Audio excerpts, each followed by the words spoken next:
बिस्मिल्लाहिर्रहमानिर्रहीम। अस्सलाम वालेकुम डियर स्टूडेंट्स, आज हम क्लास 10th केमिस्ट्री का आखिरी चैप्टर है इंडस्ट्रियल केमिस्ट्री।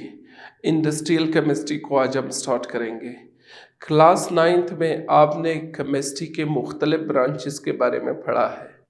केमिस्ट्री की मुख्तलिफ ब्रांचेस है physical chemistry, organic chemistry, inorganic chemistry, analytical chemistry, bio chemistry, environmental chemistry, industrial chemistry and many others. तो आज के इस लेक्चर में हम इंडस्ट्रियल केमिस्ट्री के बारे में पढ़ेंगे। फिर जो कुछ छोटी छोटी टर्म्स हैं उनकी डेफिनेशन के पढ़ेंगे and then we will move ahead. तो इंडस्ट्रियल केमिस्ट्री क्या है, मैं इसका डेफिनेशन फिर आपको रिकॉल करता हूँ। इंडस्ट्रियल केमिस्ट्री केमिस्ट्री की वो ब्रांच है जिसमें मुख्तलिफ फिज़िकल और केमिकल प्रोसेसेस, मुख्तलिफ फिज़िकल और केमिकल प्रोसेसेस या ऑपरेशन जो कि रॉ मटेरियल को मुख्तलिफ प्रोडक्ट्स में कन्वर्ट करते हैं, इनमें जो मुख्तलिफ फिज़िकल और केमिकल तरीके और मेथड्स इन्वॉल्व है, इन मेथड्स का मुतालिया हम इंडस्ट्रियल केमिस्ट्री में करते हैं। और वो जो प्रोडक्ट्स बनते हैं डेफिनेटली वो प्रोडक्ट्स फिर ह्यूमन बीइंग्स के लिए या ह्यूमैनिटी के लिए बेनिफिशियल है।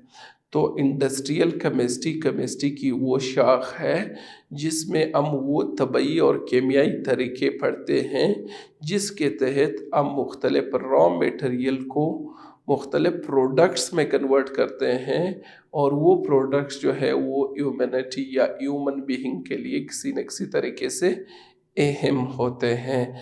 यानी रॉ मटेरियल से प्रोडक्ट्स मुख्तलिफ चीज़ों का बनाना, जिस तरह यूरिया खाद बनाना मुख्तलिफ चीज़ों से, जिस तरह आपका वॉशिंग सोडा बनाना, जिस तरह मुख्तलिफ किस्म के टेक्सटाइल प्रोडक्ट्स बनाना, जिस तरह मुख्तलिफ किस्म के मेटल्स को हासिल करना, ये क्या है, ये सारे वैल्यूएबल प्रोडक्ट्स हैं जो कि इंसान की ज़रूरत है, जो इंसान के लिए फ़ायदेमंद है। तो ये काम करने के लिए, ये सारे ऑपरेशंस करने के लिए आप मुख्तलिफ फ़िज़िकल और केमिकल मेथड्स अप्लाई करते हैं, मुख्तलिफ तबई और केमियाई तरीके और प्रोसीजर्स अडॉप्ट करते हैं। इन सब का मुतालिया हम केमिस्ट्री की ब्रांच इंडस्ट्रियल केमिस्ट्री में करते हैं। ठीक, जैसे आपको पता है कि मौजूदा मॉडर्न सोसाइटी का तकाज़ा है कि मुख्तलिफ किस्म के प्रोडक्ट्स जो हैं वो नए नए किस्म के प्रोडक्ट्स बन रहे हैं और मार्केट में आ रहे हैं। तो बेसिकली ये जो ब्रांच है केमिस्ट्री की, जब हम केमिस्ट्री को सिर्फ किताब की हद तक पढ़ते हैं, लेक्चर की हद तक पढ़ते हैं या लेबॉर्ट्री में हम कोई केमिकल बनाते हैं, तो फिर केमिस्ट्री का तो कोई फ़ायदा नहीं हुआ। केमिस्ट्री को जब आप लिंक करते हैं इंडस्ट्री के साथ, कारखाने के साथ, कि बड़े पैमाने पर कोई प्रोडक्ट बनाना, ठीक, जो कि सोसाइटी की ज़रूरियात को मीट करे, जो कि सोसाइटी की ज़रूरियात को पूरी करे, तो वो जो प्रोडक्ट्स आप बनाते हैं तो आप केमिस्ट्री की लिंकेज इंडस्ट्री के साथ करते हैं। जो आपने पढ़ा, जो आपने लैब में एक होता है लैब स्केल पे कोई चीज़ बनाना। लैब में आमतौर पर कोई चीज़ ग्रामों में ही बनता है, इतने ग्राम बनाया।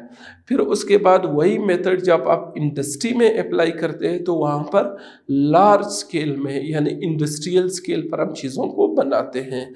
तो कहने का मकसद ये है कि इंडस्ट्रियल केमिस्ट्री क्या है।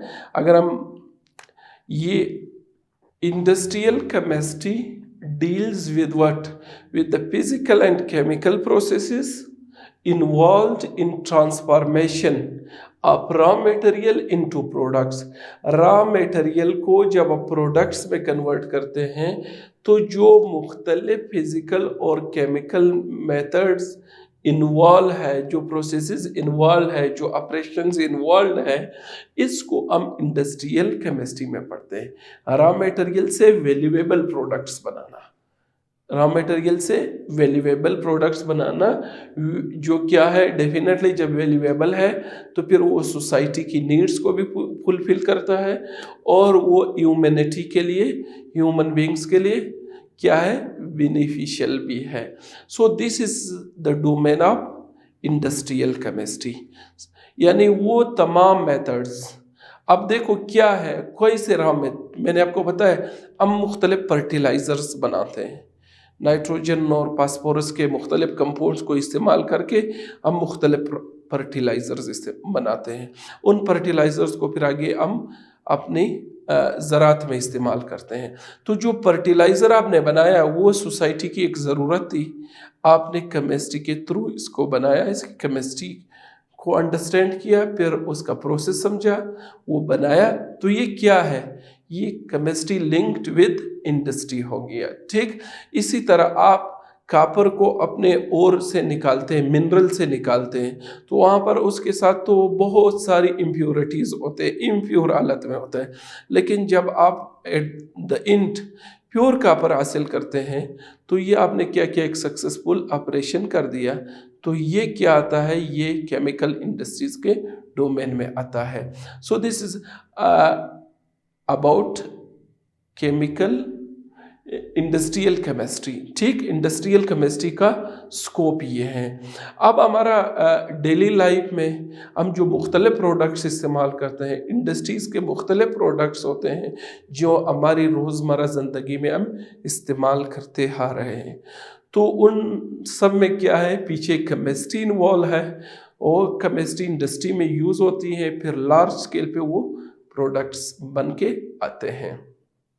अच्छा, अब हम बात करते हैं बेसिक मेटलर्जिकल ऑपरेशन। हम यहाँ पर इस चैप्टर में, चूँकि इंडस्ट्री बहुत बड़ी है, हम कुछ मेटल्स के बारे में पढ़ेंगे और कुछ जो है दूसरे इंडस्ट्रियल ऑपरेशंस के बारे में पढ़ेंगे। तो स्टार्ट में हम थोड़ा सा मेटलर्जी के बारे में बात करते हैं।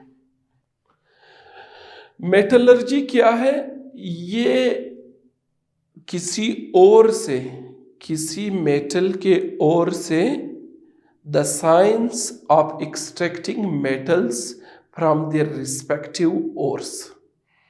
ये क्या है, मेटलर्जी का क्या मतलब है, ये साइंस है, वो science, the science of extracting metals from their respective ores. अपने मुतल्लिका ओर से मेटल को निकालना, इसको क्या कहते हैं, मेटलर्जी कहते हैं। अब कैसे, मेटलर्जी में हम स्ट्रक्चर देखते हैं, प्रॉपर्टीज देखते हैं और ख़ास कर क्या करते हैं, मेटल्स की एक्सट्रैक्शन देखते हैं कि ये ओर से कैसे हासिल होता है। अब हम देखते हैं कि ये मिनरल है क्या, मिनरल क्या है और क्या है। ठीक, फिर हम इस पे बात करते हैं। अब यहाँ पर हमने एक लफ्ज़ ओर्स इंट्रोड्यूस किया। ठीक, अब ओर से पहले आपको पता होना चाहिए मिनरल।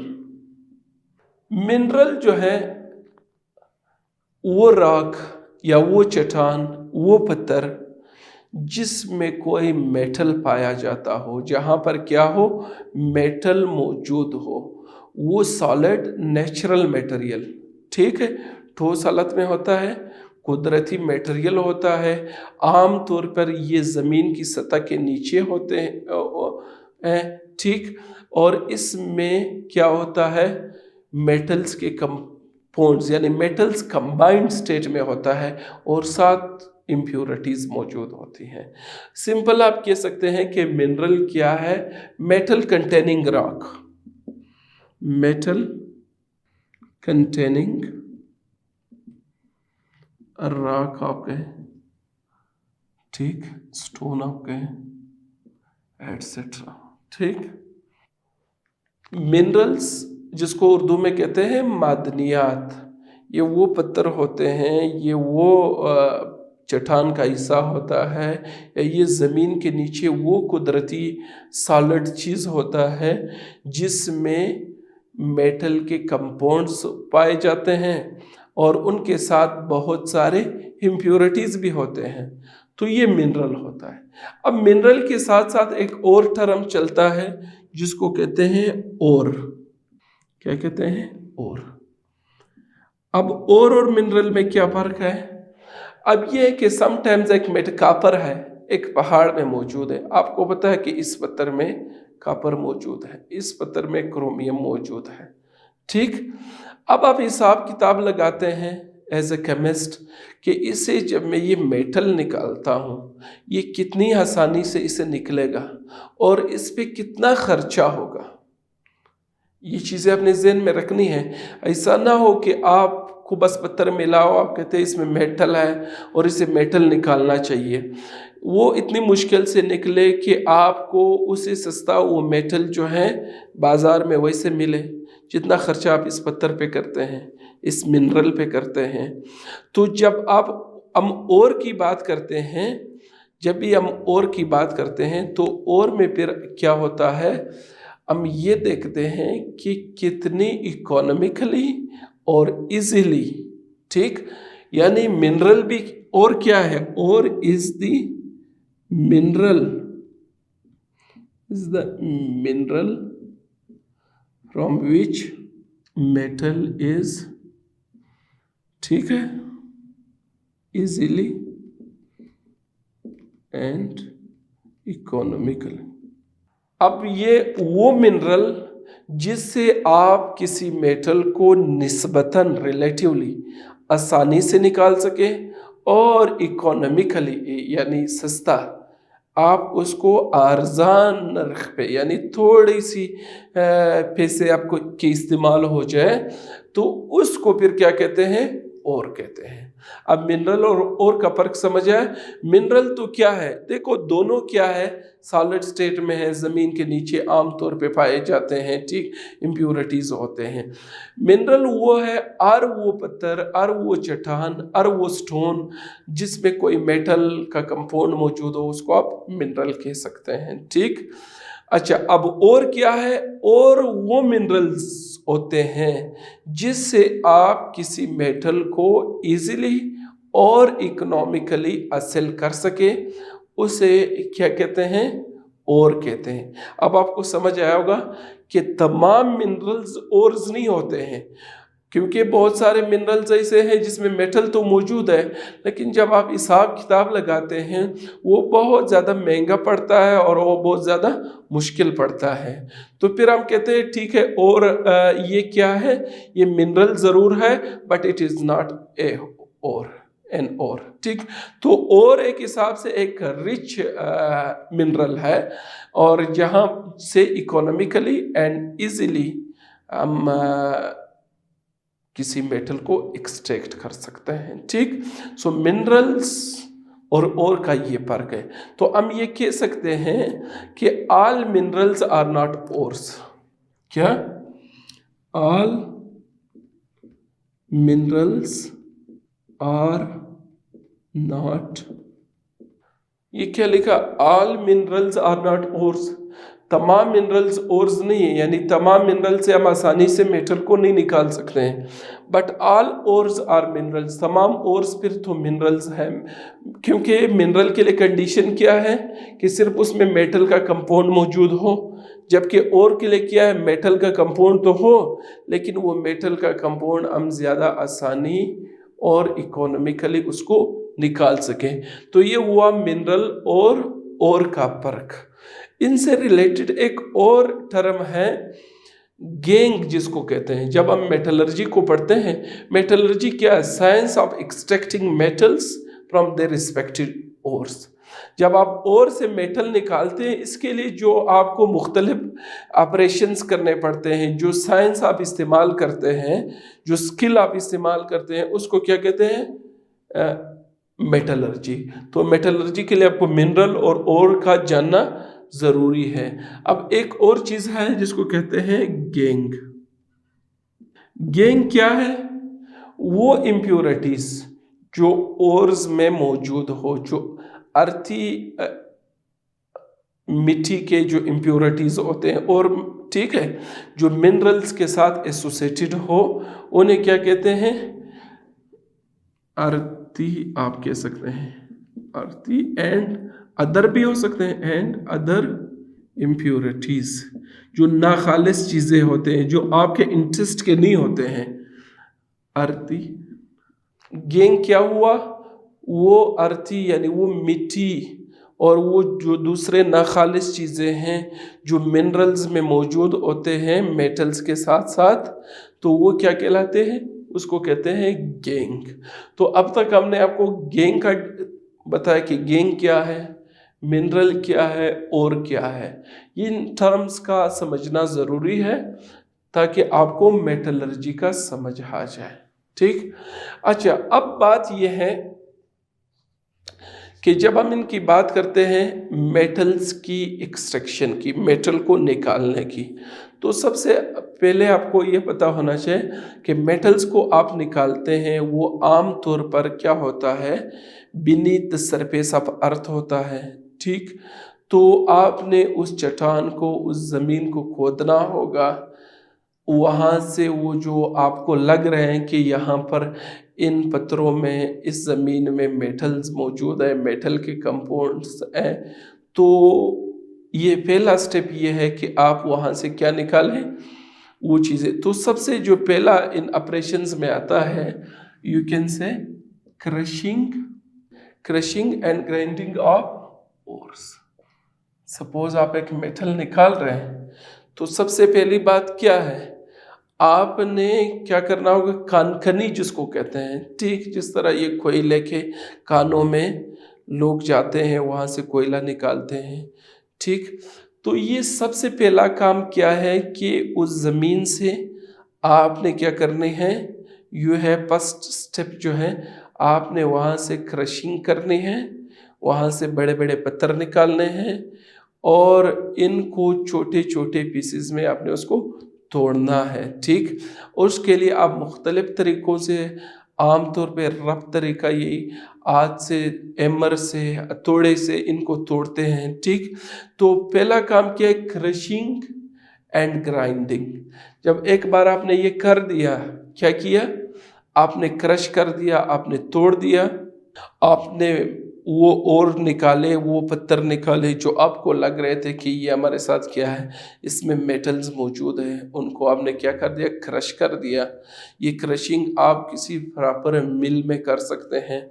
ठीक, ये पहला स्टेप है कि आप क्या करते हैं? Crushing and grinding of the ओर।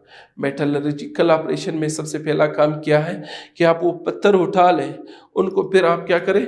छोटे छोटे पीसेस में उनको तोड़ें, तो ग्राइंड करें और फिर क्रश करें एंड देन ग्राइंड करें। तो वो उसको आप छोटे छोटे पीसेस में जब तोड़ते हैं, so this is the first step कि how to perform metallurgical operations. ये हम क्या पढ़ रहे हैं? Metallurgical operations. ठीक, अब ये है कि जब आप किसी मेटल को निकालते हैं किसी और से, अब ये आपको पता होना कि हर मेटल को निकालने का अपना एक तरीका होता है, लेकिन कुछ स्टेप ऐसे होते हैं वो सब में कॉमन होते हैं। तो ये जो crushing and grinding of ores, ये तो अक्सर मेटल्स में ये करना पड़ेगा। आपने क्या करना होगा? वो ज़मीन को खोदना पड़ेगा, वहाँ से मेटल के जो स्टोन्स है, जो उनके रॉक्स है, उनको तोड़ना है, उनको निकालना है, फिर उनको क्या करना है? क्रश करना है छोटे छोटे पीसेस में, फिर हस्ब ज़रूरत उनको पीसना है, ग्राइंड करना है किसी प्रॉपर मिल के ज़रिए। ठीक, जिसमें ये काम होता है। तो दूसरा स्टेप आपके साथ क्या है? दूसरा कंसंट्रेशन ऑफ ओर। ठीक, छोटे छोटे पीसेस में उस मेटल के ओर को तोड़ने के बाद फिर क्या करते हैं? इस ओर को कंसंट्रेट किया जाता है। कैसे? यानी इसमें यह देखा जाता है, दूर समटाइम्स दूर से पता चलता है कि आम फिजिकल में कि इन पत्थरों में मेटल नहीं हो सकता है। ठीक, आप क्या करते हैं? इसमें जो मेजर इम्प्योरिटीज होते हैं या जो आपका क्या गेंग होता है, वो आप इस स्टेप में रिमूव करते हैं। कि भाई इन पत्थरों में इस पोर्शन में इनमें मेटल्स तो है ही नहीं, तो लिहाजा ये जो मेजर इम्प्योरिटीज़ है इनको आप रिमूव करते हैं। ठीक, अब ये भी मुख्तलिफ मेटल्स के लिए मुख्तलिफ होता है।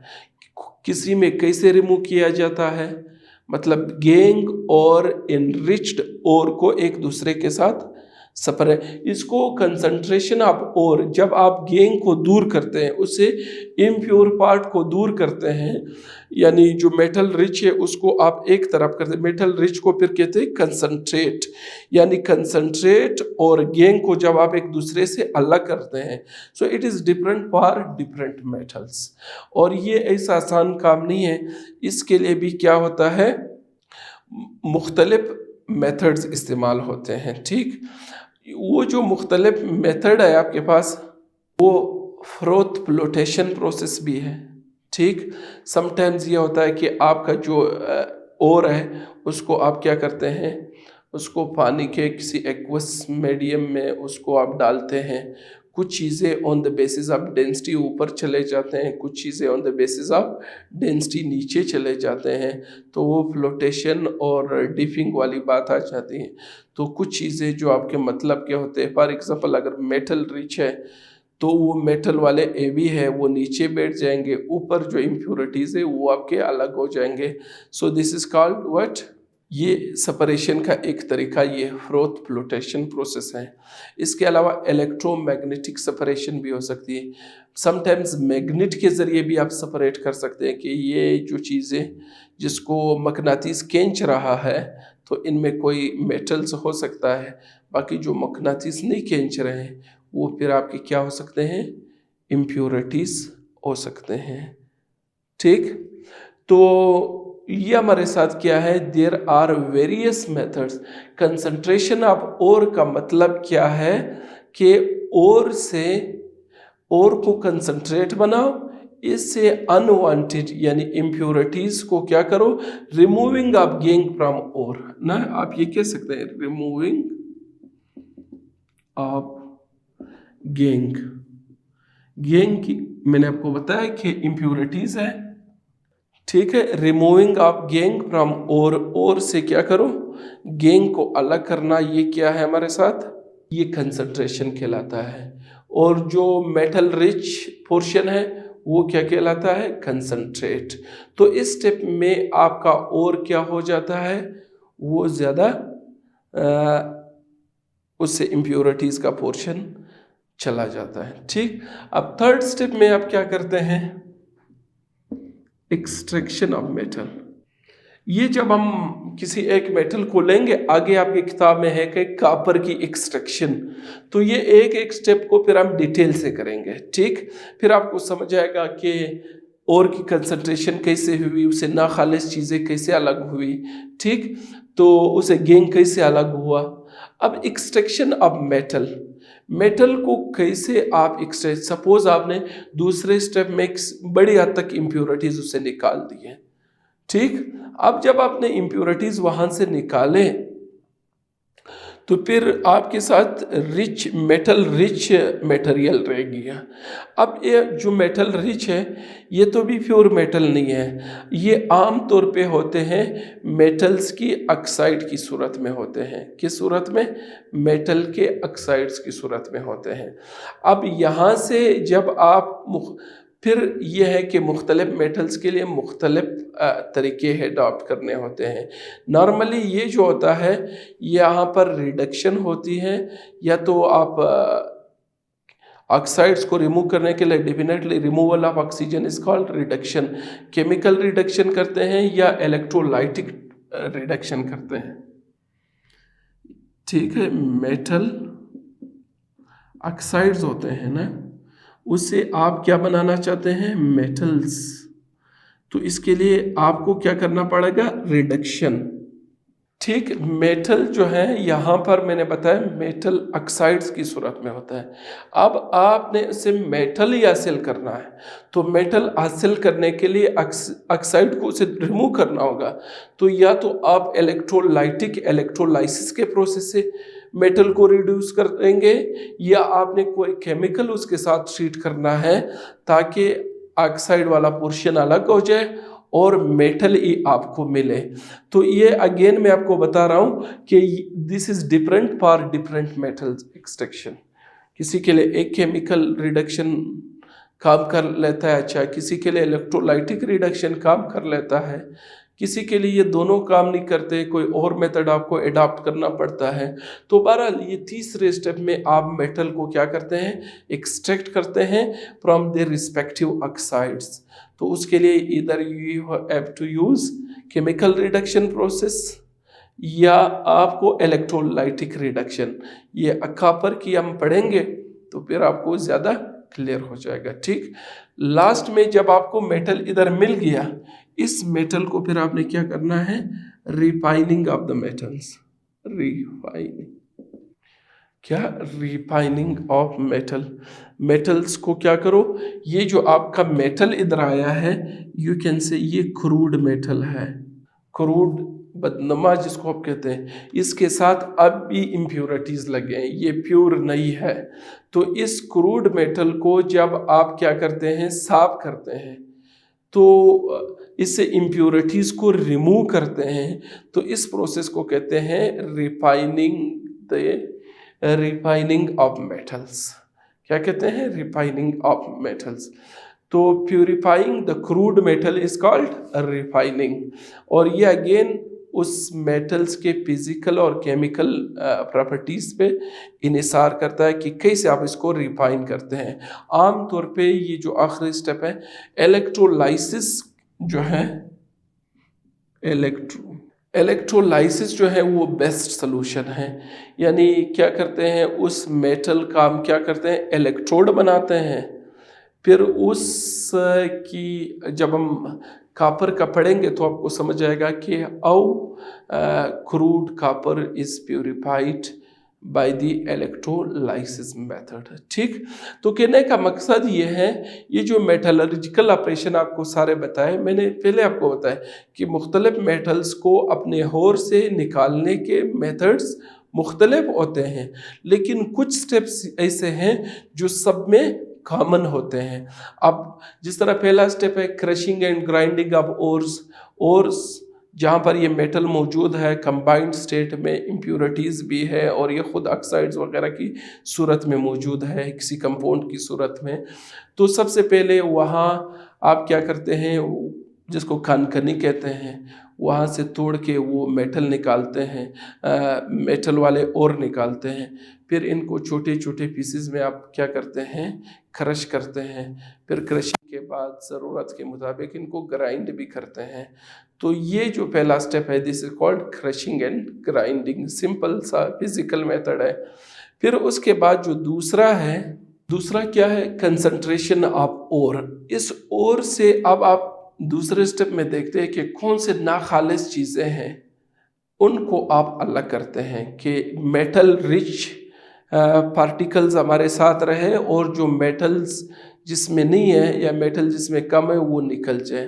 तो इसके लिए सेपरेशन के मेथड यानी गेंग को आप निकालते हैं और जो आपके मेटल रिच ओर है जिसको हम कंसंट्रेट कहते हैं, कंसंट्रेट और गेंग को सेपरेट करते हैं।